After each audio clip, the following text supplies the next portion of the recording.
Okay, hi everybody. Welcome back to Tanya for Life. We're so happy that you're here. B'ezrat Hashem, we'll have a farbrengen at the end, so just keep waiting for that.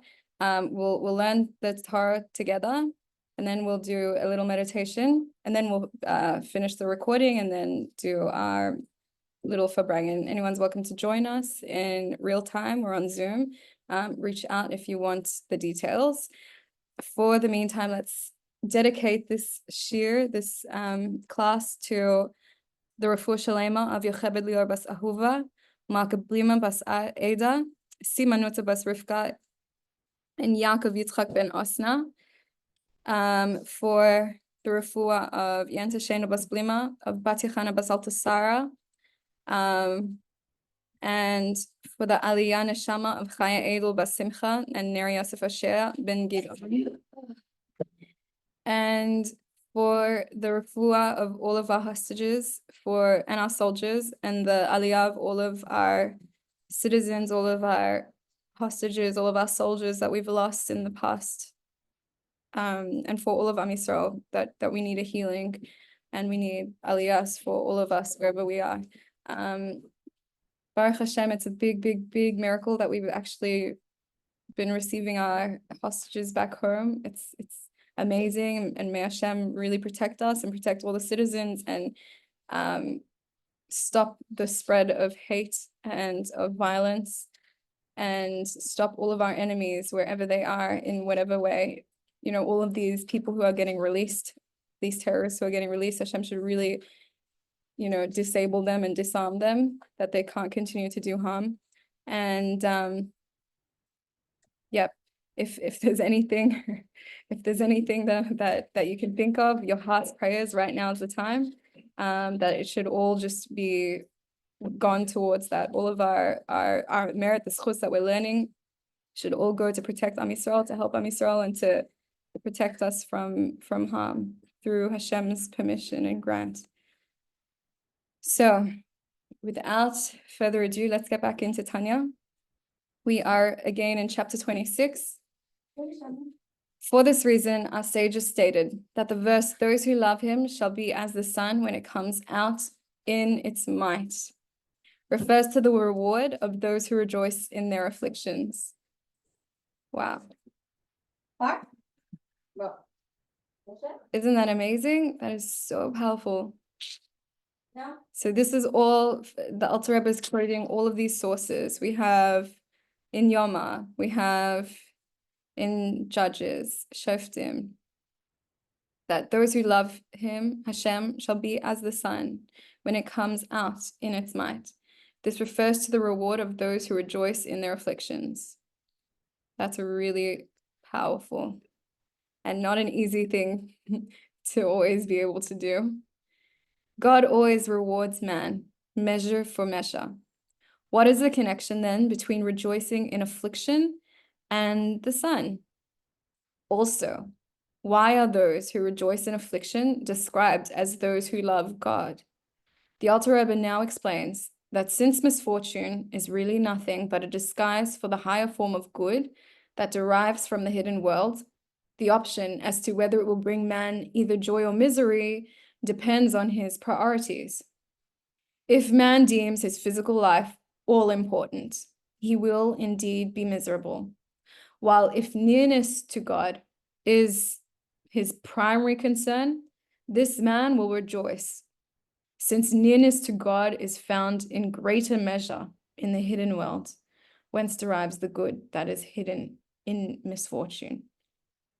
Isn't that powerful?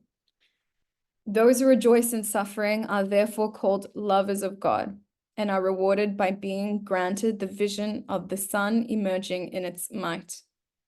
Since in this world they disregarded externals and ignored the veil of misfortune hiding the good within, choosing instead to concern themselves with the deeper aspect of good and godliness lying behind the veil, God rewards them in the world to come, measure for measure, by casting off the veils that surround him and revealing himself in his full glory to those who love him. For the four-letter divine name, signifying God in his essence, is compared to a sun, and the name Elohim signifying God as he is clothed and concealed in the created universe, is compared to a veil shielding the created beings from the intensity of its rays. As it is written, a sun and a shield, respectively, are Hashem, i.e., Yud Kei Vav Kei, the four-letter name, and Elikim, in the world to come. The sun will emerge from its shield, i.e., the four-letter name, will no longer be veiled by Elikim, and it will shine forth in its might as a reward for those who love him. This, in summary, is the explanation contained in the following paragraphs. Wow, isn't that amazing? We're going to go into it even deeper from the words of the Alter Rebbe. But just before we touch into that, I just want everyone to like think of this as they're learning in a meditative way. It'll really help. What we're learning is something to add to our Shema. Every time we say Shema Yisrael, the halacha is actually that if you say Shema Yisrael and you don't have the meaning, you don't have kavana, you're actually meant to go back and do it again, right? Even though it's Hashem's name. Why? Because this is one of the pinnacles of davening, that we have to remind ourselves that Hashem is one. We believe in one God. And taking that deeper, it's Hashem, with Hashem's Yud Kei Vav Kei, the four-letter name that we're talking about here, which is the essence of godliness, which is where goodness comes from, goodness that's, not concealed in any way. And Elikim is the name that we just learned here. It's the name with which goodness can be metered out. It's the pipelines through which all this water of blessings and goodness can come through, right? So we actually do need Elikim. What else is Elikim associated with? It's also associated with dinim. It's associated with rigorousness, with thoroughness, with even severity, judgment. It's associated with all of these strong things, that you can look at in a negative way. If we're not learning Torah, then it could be seen as very negative. But the reality is that we need this judgment. We need this rigorousness, because otherwise everything will be just overabundance. Okay, we really need that strict, the formulations. We need the pipelines that constrict the flow of light coming in, the flow of water, because we don't want to end up with a flooded house, right? We need the water to go to each room, so to speak, right? In this example of the house, we need the water to be able to go to each room, and not just each room. We need them to go in specific areas, just the tap, just the tap for the sink in the bathroom, just the tap in the kitchen for the dishes, and just a small amount. And the shower has to have a different flow of water than the sink and the laundry, and everything has its own special unique flow, and it's needed in order to allow everything to prosper and grow properly. If we have too much light, which in hard times, it's very easy to see the negative and the concealments, and be bring it about of a lot of feelings of sadness, or feeling that Hashem doesn't love us. I've heard that before, that Hashem's edging us out of the world, chas v'chalila. But no, really, we don't understand it. We just learned now that that's just what it looks like on the outside, and it's actually somehow just part of the name of Elohim, part of Hashem's metering out exactly what is needed for us. And so when we're saying Shema Yisrael, this is what we're thinking. This is part of what we're thinking about, that Hashem, Yud Kei Vav Kei, all the good that comes into the world, all the good and the brachas that I have is also the same as Elohim. It's not different from the part of Hashem who's, constricting his flow that he's sending us. He's not sending me $1 million that I'm praying for. He's sending me, much less amounts every single month, or whatever it is. Okay. So it's all for a reason, and it's all Hashem, all the good, all the bad, all the the hiddenness, all the revealedness, it's all from the same Hashem. There is no different ruler of the world. There's not two rulers of the world. There's not a ruler of darkness and a ruler of light. No, Hashem is one, and that's Shema Yisrael. Okay, so that's why, so the more that we learn in Torah about different concepts, the more we expand our intellect, our mind, our da'as, and we can actually bring that back into our davening. And that is the point. Bring it back into our davening, bring it back all the time. We're always learning and bringing it back, learning and bringing it back. Okay. So let's continue from there. Now we'll hear in the Alter Rebbe's words, for one's joy in affliction stems from the fact that being near to God is dearer to him than anything of the life of this world. As it is written, for your loving kindness is better than life. That's a quote from Psalms. Now the nearness to God is infinitely greater and more sublime in the hidden world, for there the concealment of his power is lodged. And it is also written, the Most High abides in secrecy. Both these verses indicate that the hidden world contains a higher aspect of godliness than the revealed world. Since the hidden world is the source of seeming affliction, he who loves God rejoices in it, for it represents a greater nearness to God than revealed good, which derives from the revealed world. Therefore, he is found worthy of seeing the sun emerging in its might in the world to come, when the sun will emerge from the sheath in which it is hidden in this world and will then be revealed. This means that what is presently the hidden world will then be revealed, and it will shine forth and glow in a great and intense revelation upon all who seek refuge in him in this world, taking shelter in his shadow, the shadow of wisdom, which is presently in a state of shade as opposed to revealed light and goodness. That is, that they find shelter and refuge even in that which presents an external appearance of shade and darkness, whereas the light and goodness contained in it is concealed. This is sufficient explanation for the understanding. To return to our original point, when one considers that whatever appears as suffering is actually a higher form of good, he will no longer be saddened or worried by it. That is so powerful. This is so powerful. And we're so lucky. We are so lucky to be able to learn Tanya. And that Hashem found it good that the Alter Rebbe would reveal all the lights and the Torah that he revealed. So let's read that again, because this was really powerful.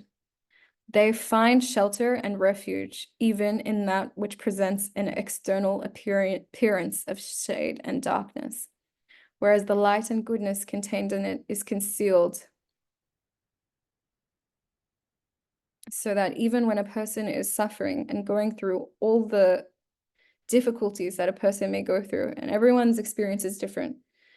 Some people are more going through the pain of the physical in this time. Some people are more going through the pain of the emotional or the spiritual or the mental. Whatever our issues are, some people are going through all of them at the same time in heightened intensity. That Hashem should really help all of us.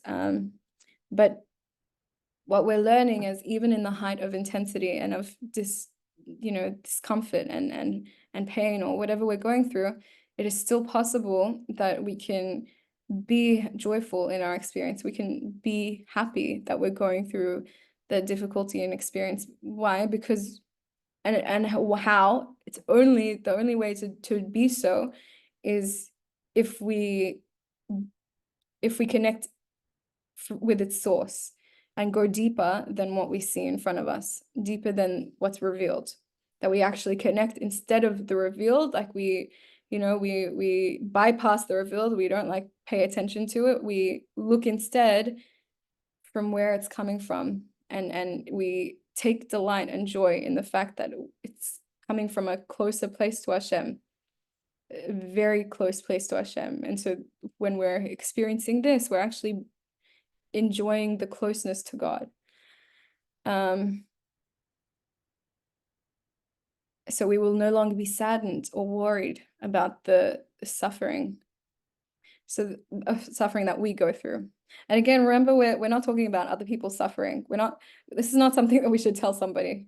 I really like that there's a teacher that who does a class, and she always tells, we were learning Shar B'tachon. Her name is Nechamadina Moss. She's amazing. She's amazing, the rabbi's wife. So she was saying, like, when we're learning here, this is all for us to take for ourselves. You don't go to someone who's suffering and tell them, oh, it's all from Hashem, everything's good, don't worry. You know, like, you don't come to take away whatever they're going through. You take this for yourself to grow and to get stronger. And actually, by your getting stronger, you can actually have more positive effects on even those who are suffering. Eventually, you know, if people are suffering and they see that you are not, or they see that you're taking it in a different way, they'll want to spend more time with you. They'll be interested. They might even ask you, what are your thoughts? How are you able to be so positive and so strong? And, you know, that's how we make an effect on people. And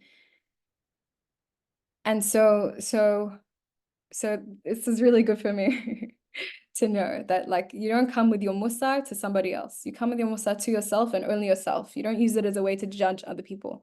Chas v'chalila. So the Alter Rebbe now goes on to discuss a different type of sadness that caused by one's failings in matters of the spirit. And this is powerful. This is good for us to know.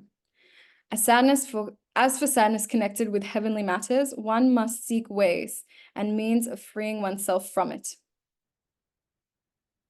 That this applies to the time of one's divine service is self-evident, for one must serve Hashem with joy and gladness of heart. But even one who is occupied in business and worldly affairs, should there descend upon him any sadness or anxiety about heavenly matters during his business affairs, it is certainly a trick of the evil inclination which saddens him, ostensibly for spiritual reasons, in order to lure him afterward into lusts, God forbid, as is well known. It is man's nature to seek pleasure and not to remain depressed. If his feeling of spiritual failure distresses him, he will seek his pleasure in physical gratification. The evil inclination therefore wishes that one be depressed, be it even over spiritual matters, so that he will later succumb to temptation.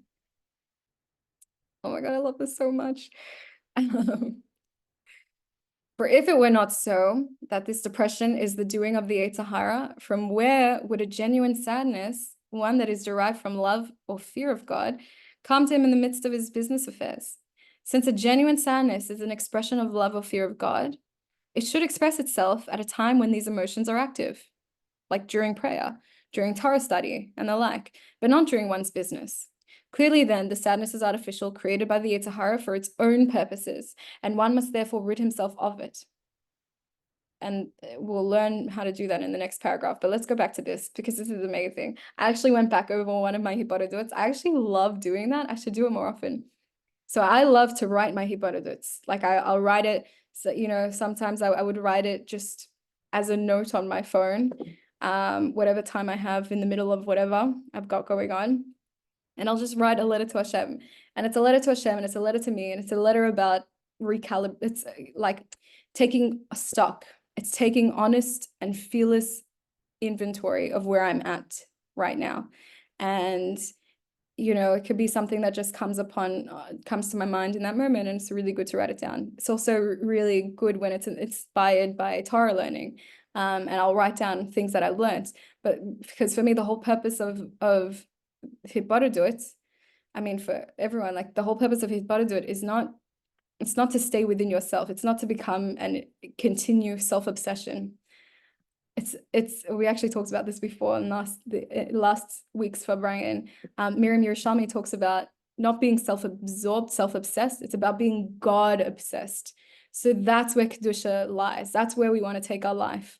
Not being obsessed, but being God-obsessed. So the whole point of, for me, the whole point of Hitbodedut and taking this time to write down self-accounting is so that I could get back on track and to see where my mind and where my body and where my endeavors is, you know, is tied to the wrong motivations. It's tied to the wrong sources, and to instead like ask Hashem for the help needed in order to recalibrate and retie, where I need to be tied in the tether of godliness and HaKadosh Baruch Hu, in Torah, in God obsessedness, God. I'm sorry, not self-obsessed, God obsession. Okay, but obviously in a healthy way that's able to help me do my mission in this world. So I actually looked at, and I can tell you this is actually my experience. I was reading in my Hibodedut. And the funny thing is, first of all, I'll say the reason that I write my Hibodedut instead of just thinking in my mind and, that's it. Writing down, I found, is actually really helpful because the Yetzer Hara has less control over what you've written down. It's right out there on paper, and it can't convince you, or muddle things up in your brain. What I found a lot of the time was my brain was so muddled and so fuzzy and so wishy-washy. One day I'll say, oh, never again, and the next day it's like, oh, well, it is what it is, and it's actually okay. And there's lots of justifications, there's lots of stuff, because the Yetzer Hara is sitting here in the mind, like ready to at any moment of opening to like explain to you why you should be able to do something that will, for example, to be sad, why it's okay to be sad, because in the end it wants you, its mission, it doesn't actually want you, it's rooting for you on the inside, but its mission is that it should try to make you slip, okay? And make your animal soul big and strong and stronger than the godly soul. So that's what will happen if you follow the Yetzer Hara. Even though the Yetzer Hara is actually deep down rooting for you and wanting you to get better and stronger, and that's why it comes on with such strength, because it believes in all the power that you have. Like, you have so much good. And Gizali Fenster, I remember, was saying this, like, when you have so much good to give, so much kedusha to give, so much impact that you'll have on the world in a positive way, then your Yetzer Hara is much stronger. It comes up with more force, because there is so much goodness that will happen if you go through it. And that's what the Yetzer Hara is rooting for. The Yetzer Hara wants you to ignore it, to pass this test. It doesn't want you to fall, but its mission is that it has to test you. You can't get anywhere without testing, because you're not going to be a binyan adayad. You're not going to be a structure that will stand, a strong foundation. So you need that tests to fall down so that you can get back up in a stronger way, and reevaluate yourself all the time. So this is amazing. So that's what I found. Writing is amazing. Another reason it's so amazing, and actually, by the way, I got so much mental clarity from being able to write down. And part of my davening, part of my crying would be as I'm writing down, like, Hashem, I'm so confused. That's part of what you give over. Everything, every little thing you give over to Hashem, for your service of Hashem. So, and Hashem will help you. And I remember writing down, like, I just can't tell what decisions to make, what's the right way, what's the et cetera, et cetera, et cetera. And these are the things that I'm struggling with, and obviously I have no control, and the Yetzer Hara comes in, and et cetera, and et cetera. And eventually, like, you look back and you see, wow, Hashem really helped. And the more that you learn Torah, the more da'as, the more of Hashem's voice you can hear. And as you keep doing this, it becomes organic, that you can really take it in your heart. And I can see how I've grown so much from that time, and yet also I have the same struggles. It's amazing in different ways. It's amazing. So reading over it, it's like a letter to myself as well. It's like, this is what works. This is your issues. This is what works. You need Hashem's help to help you get there. And these are the body reactions. This is because I put the body reactions, I put the mental, I put the emotions. What emotions am I feeling?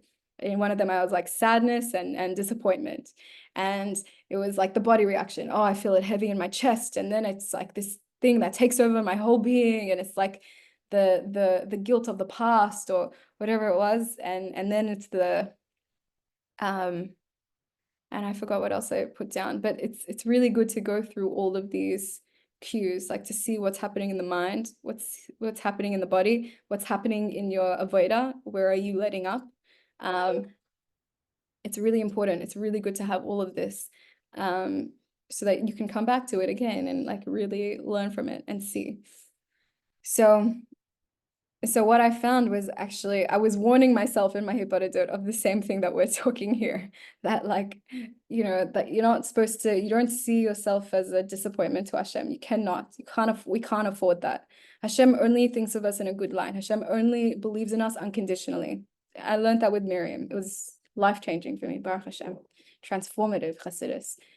Is that Hashem is not coming to you with a, you know, with a whole list of things that you are not doing today that you were supposed to do, and why, you know, I expected more, or etc., etc. No, that's not Hashem. That's people's projected image. It's not true. Why is that not Hashem? Part of this we can see, if, you know, that the Alter Rebbe is explaining that doesn't ever lead to goodness. That doesn't ever lead to growth. That always leads to the Yetzer Hara being able to come in and your pleasure seeking coming in. And that's actually what I warned myself. That like all this judgment and heavy thinking and expecting, and we talked about it before class, expecting, you know, to keep the mitzvahs constantly throughout the day, for example, like joy, to be able to serve Hashem b'simcha, to have that all throughout the day. And if I'm not having that all throughout the day, and then you know, be upset with myself, etc., disappointment, all these things that I'm not keeping the standards of. No, that's what you have to be warned about, because that is not going to lead you to growing. That's actually going to lead you to you know, being sad and depressed, and then leading to self-indulgent behavior. And it's amazing, isn't it, that we're warned this here. The Alter Rebbe teaches us that when we feel sadness, we will actually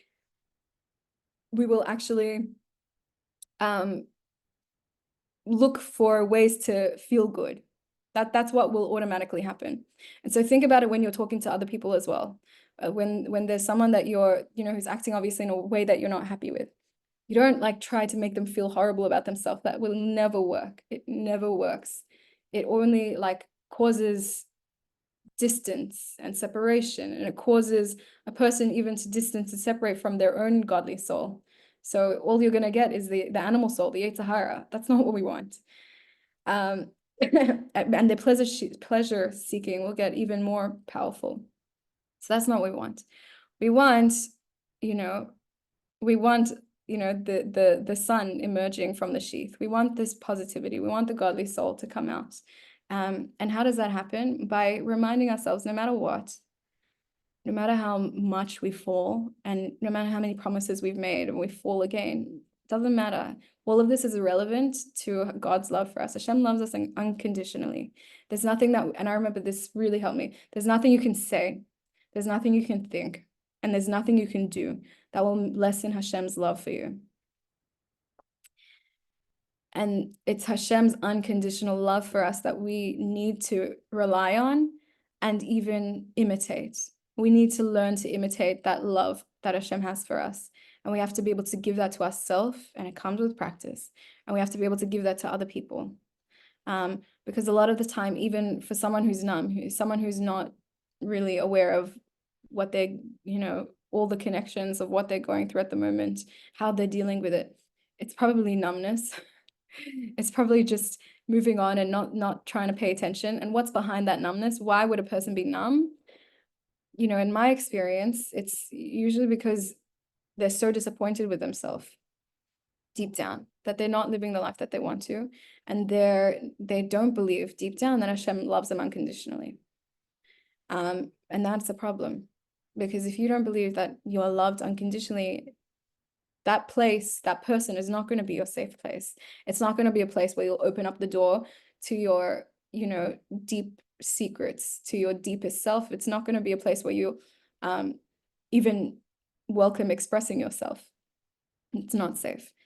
We need to know that the safest place we have to express ourselves is with HaKadosh Baruch Hu, because he loves us unconditionally. Nothing we say, do, think, or feel will ever lessen Hashem's love for us. And that's why it's safe with Hashem.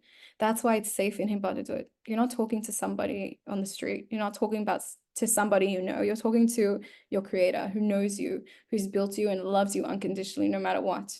And so it's this Hibadadut, it's this connection with Hashem and really believing this. And this is really what Chassidus teaches us. And this was transformative in Yiddishkeit. It was transformative. And this is really what we're trying to do with CBTT. We're trying to really build this connection with Hashem.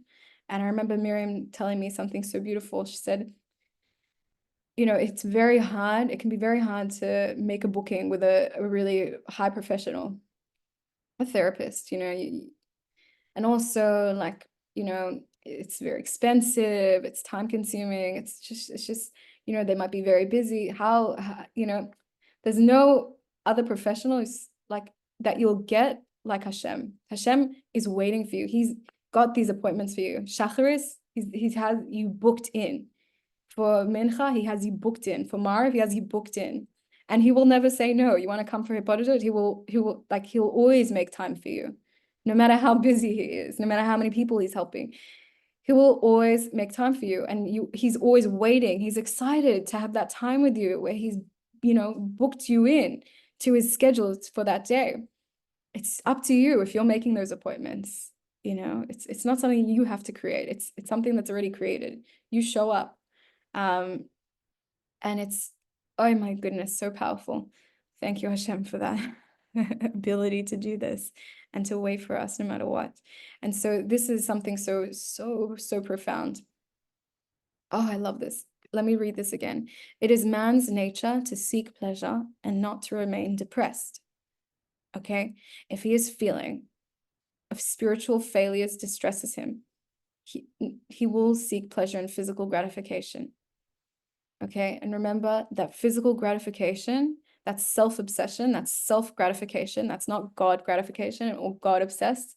That physical self-gratification will lead to a stronger animal soul, which will lust after more worldly things. And eventually, if that continues without stopping it, refining it, humbling that animal soul, and recounting, recalibrating, then and doing tshuva. So what's going to happen is it's going to get bigger and bigger. And we learned already in Tanya that the Jewish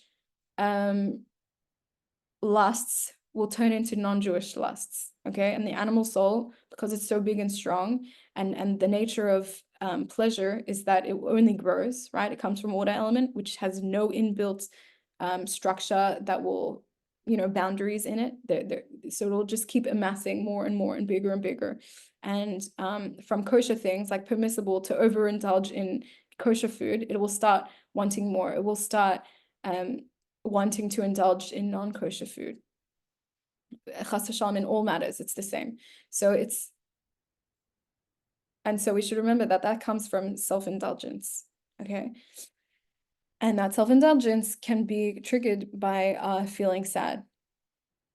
And we should remember that there's we have the choice, you know, it can be really hard on some people, and you know, I don't know everyone's experience, but there's what we can't control, which is like the feeling and the thoughts that come up immediately, that we can't control. But what we do after we have that thought, if we continue to think about it and continue and think, that's us. That is our avodah. We can actually switch that and change that and stop thinking about it. Okay, and that's what we're trying to do. So that if we're feeling sad, if we're feeling upset with where we're at, great to feel upset with where we're at. That's you know, part of our avodah. But write it down. Say, okay, I'm gonna write this down. I'm not gonna forget it. I don't need to keep thinking about it. And address it in your later Hibadadut. Or even if you're not going to be able to get to a Hibadadut later that day, take it to Hashem and just say, Hashem, this is something I'm really struggling with. Help me. I want to change. And actually, I remember there was, I think, a letter from the Rebbe was saying that all anxiety actually stems from the feeling of the soul not living a life that you know, of kedusha, not living its mission. So there is goodness, but you don't allow your sadness to cause you to be more sad. You don't allow your anxiety to cause you to be more anxious. That's what we're trying to get to.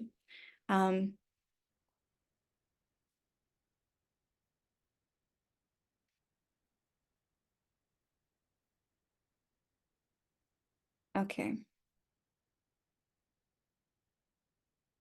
So since a genuine sadness is an expression of love or fear of God, it should express itself at a time when these emotions are active, during prayer, Torah study, and the like, not during one's business. Clearly, then, the sadness is artificial, created by the Yetzer Hara for its own purposes, and one must therefore rid himself of it. The next paragraph provides the means. Whether the depression settles upon him during his service of God in Torah study or prayer, or when he is not engaged, thus, but with his material affairs, this is what he should consider. Now is not the proper time for genuine sadness, nor even worry over grave sins, God forbid.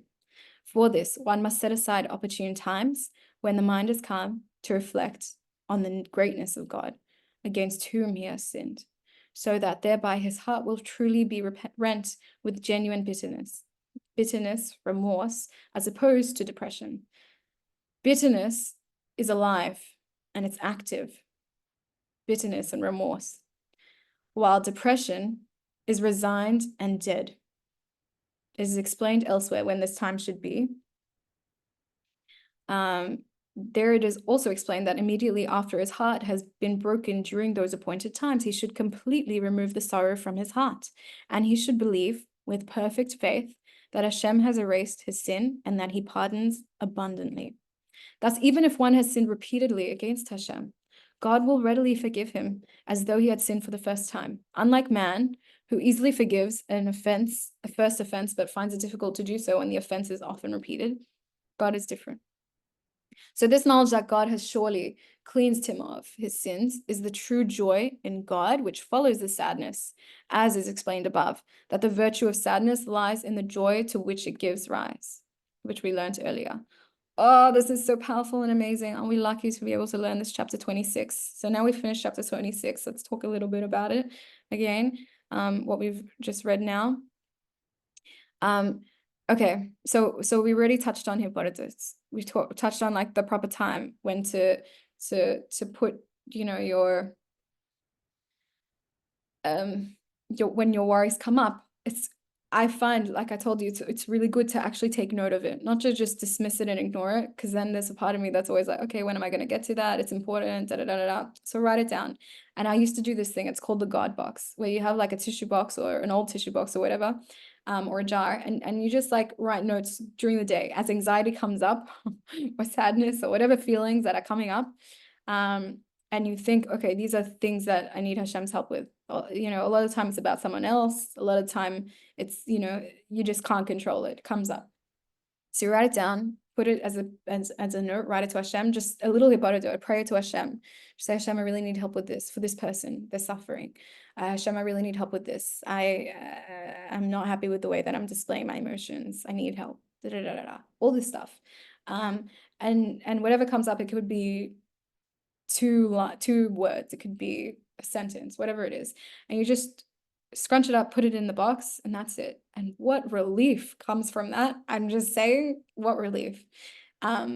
Because you're actually like retraining yourself to trust in Hashem and to have bitachon, and, you know, reminding yourself that you don't have the ability to control this.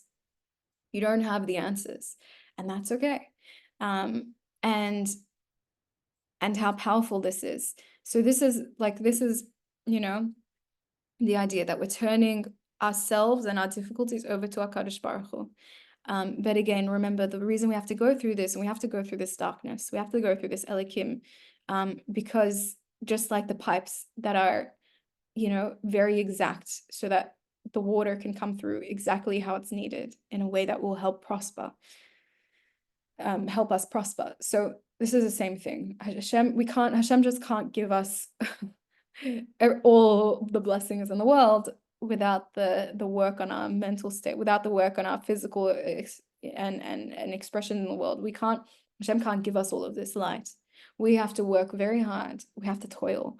We have to work very hard to actually create a healthy dynamic within ourselves and within our interactions in the world, so that whatever goodness comes out will come in a good way, in a healthy way, and we'll be able to actually be proper vessels that will be able to absorb all of the goodness and then pass it on. That's our point. So what we're doing is we're ultimately fine-tuning the antenna of godliness in this world so that it could be expressed outwards. None of this is us. All of this is Hashem. So we do our work in fine-tuning the vessel that Hashem needs to spread this light.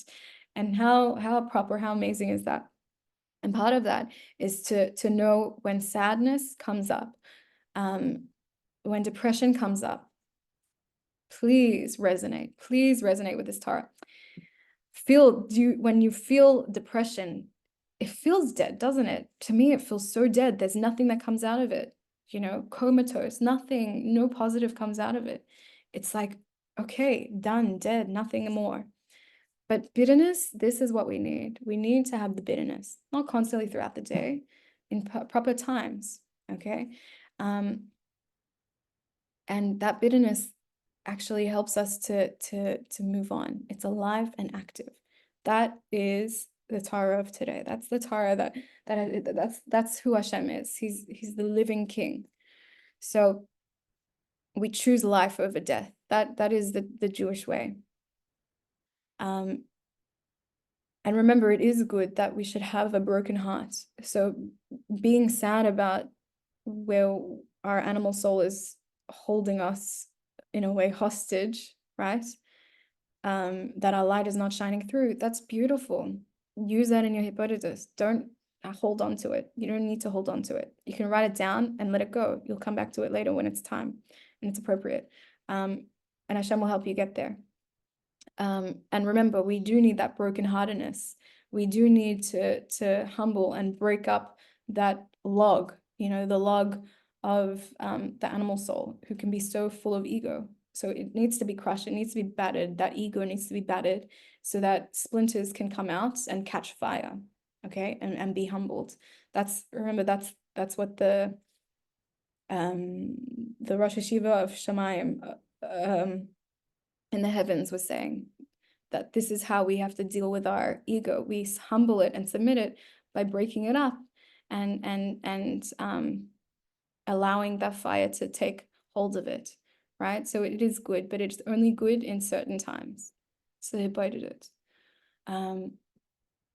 And when we do this, like Hashem, remember, is someone who accepts us unconditionally, loves us unconditionally, and believes in us so incredibly. There's no one who supports us more than Hashem. And knowing that when we turn ourselves over to Hashem and we actually ask forgiveness and with truth, no matter what's going to happen in the future, no matter what has already happened in the past, in this moment, you ask Hashem for forgiveness, and Hashem will surely pardon you. Hashem will forgive you because He loves us unconditionally and believes in us unconditionally. And that is what causes true joy. This unconditional love and acceptance and belief that Hashem has in us, and this is why we learned that it's possible for a person to be joyful with sad, with affliction, and that the virtue, the only goodness that comes from sadness, that sadness in itself is not good, but the only good that comes from it is after, the joy that happens after. And that joy only happens if we turn it to a Kadosh Baruch Hu, and we really take in everything that we learned here, in order to reconnect to Hashem, and reaffirm to ourselves the belief that Hashem is our King. So crowning the King and asking for His help in all the matters which we cannot control, which is everything. So again, we learned that earlier, it's all about priorities. Is your priority Kadosh Baruch Hu and doing a mission in this world and serving Hashem? Because if so, then yes, you can be happy. Yes, you can be happy even through affliction, and you can have joy even through dark times and through sadness of even your own fallings and failings, right? If the answer is no, and that's not important to you, which that's not true ever. It's all about what you're identifying yourself with, right? If you identify with your godly soul, then all of what we said is applicable, because the godly soul yearns for Hashem. If you're identifying yourself with your animal soul, then it will be less so, because the animal soul is, again, shattered, it's concealed in this time. So we should remember, no matter what, no matter if we're feeling remorse or regret or not, that there does exist within us a godly soul. And this spark is yearning. It's like a captured hostage inside the enemy lines of captivity in darkness, and it needs help, and it's calling out to Hashem. And so even if we don't feel it intellectually, we must know that it exists within us. We must know intellectually that there is a part of us who hates that we're sinning, and who is so remorseful, and who yearns for Hashem so much. And so we can do this with that in mind. And I remember doing that. It saved me. Even for a split second, for a moment, and then continue to do the sins, whatever. But at least you're spending time to intellectually know and acknowledge and talk to Hashem in that moment for help, because really Hashem will help you.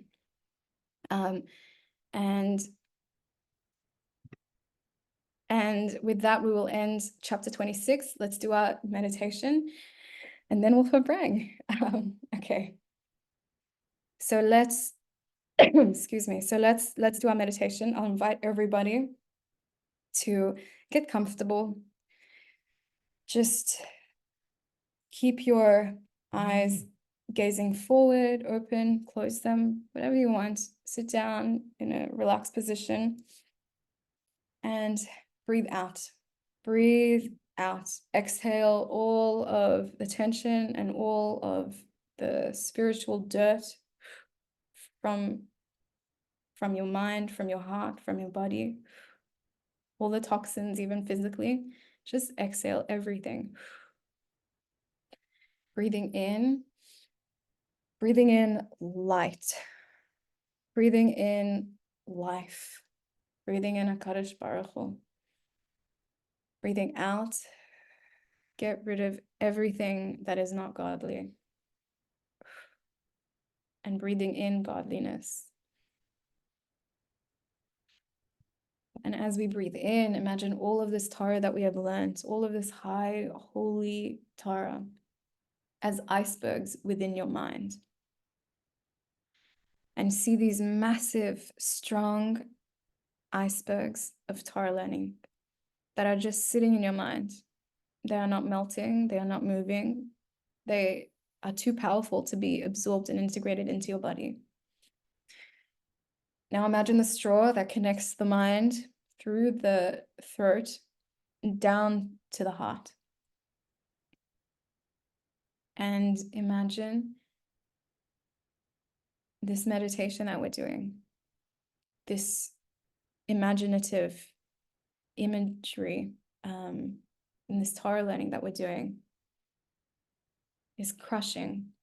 It's actually crushing all of these big icebergs.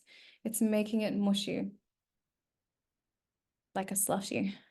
And you can see as slowly it drips its way, it moves its way down from the mind, and it's entering down into the heart. And you can feel the animal soul which lives here. Whatever state your animal soul, personally, imagine what state your animal soul is in. Is it very big? Is it very coarse, very, very dark? Is it does it look like a monster? Has it gone through so much time of self-absorption and self-indulgence? If that's the case, then it's very big. Or it could be much smaller, that you've done Shuvah many times recently, and it's a lot less big than it has been in the past. Whatever it is, you imagine all of this holy Kedusha mush coming down into the heart, and actually you feel the animal soul be immersed in it. And as every drop comes in, you feel the sensations of the animal soul, of enjoying it. This is bliss. This is pleasurable. What an experience. And you can feel it's as if it's cleaning, like a deep bath that's scrubbing clean somehow all of the dirt and all of the imperfections, and actually makes the space to be able to see this holy, radiant being inside. And now you can feel all of those aggressive emotions actually just melt away beautifully. You can feel the smile of the animal soul. Oh my goodness, what bliss. And as this animal soul is really taking joy in this, being washed with all of this and eating all of this Torah learning that we've mushed down for it, it's actually absorbing into the heart, into the bloodstream, and you can feel all of that blood pumping through all of the limbs, through all of your organs, through each layer of your being, and moving again through the next limb, the next line, the next part of your body, and washing you out, all of your organs completely. And all of this blood is coming in and it's meeting back up in your mind. And again, the same process happens again.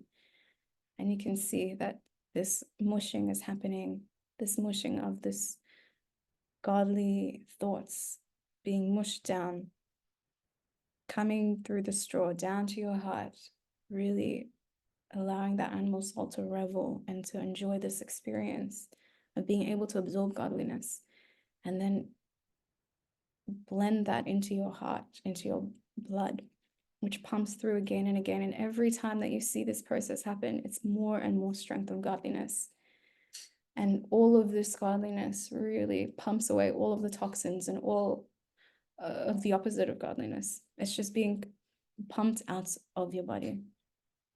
And you can imagine this holiness, this light is starting to radiate more and more through your very pores, from within, shining outside of you. And you can see with every organ that you're using, you can see in this dark room that you are in, how you are radiating godly light and godly power, because you are a superconductor to HaKadosh Baruch Hu. You are not light on your own. All of this is Hashem, and Hashem's choosing only you as a vessel to shine that into his world. And so as you open your eyes to look in one direction, in another direction, in all of these directions, you see the room light up, and you see a loved one in front of you who is shrouded in darkness. And as you look at them, light shines upon them. As your eyes look into the eyes of your loved one, you can see that your light is catching onto them, and it's actually contagious. And that spark of godliness is lighting up their spark of godliness within them. And you can see that their eyes are starting to shine. And as you smile at them with unconditional love that you borrow from HaKadosh Baruch Hu, you don't have to have it. You can borrow HaKadosh Baruch Hu's unconditional love for them, love for you. And you can shine that on them, because you are not an expression of yourself, you're an expression of Hashem. And so you can shine with a smile. And as you smile at them, this unconditional love, no matter what they've done, then they actually smile back. And they start to feel this unconditional love of Hashem. And as you open your arms for an embrace, they come willingly. They're happy. They love this hug, this embrace that's unconditional, that's not dependent on what they have done or said. It's only because Hashem loves them unconditionally. And you are the expression of Hashem's love for this person. And you choose to be this expression for Hashem. And now you see all of this goodness take over, and all of this Kedusha that you are radiating is actually entering into them, because they're open and they're willing. And you can see as this makes such a big chain reaction that everyone starts to do the same. And this you can see, a room full of light, of people alight, radiating with godliness, unconditional love of Hashem. And like this, we'll welcome the coming of Mashiach. Thank you for joining us with Tanya for Life. B'ezras Hashem, we'll see you next week.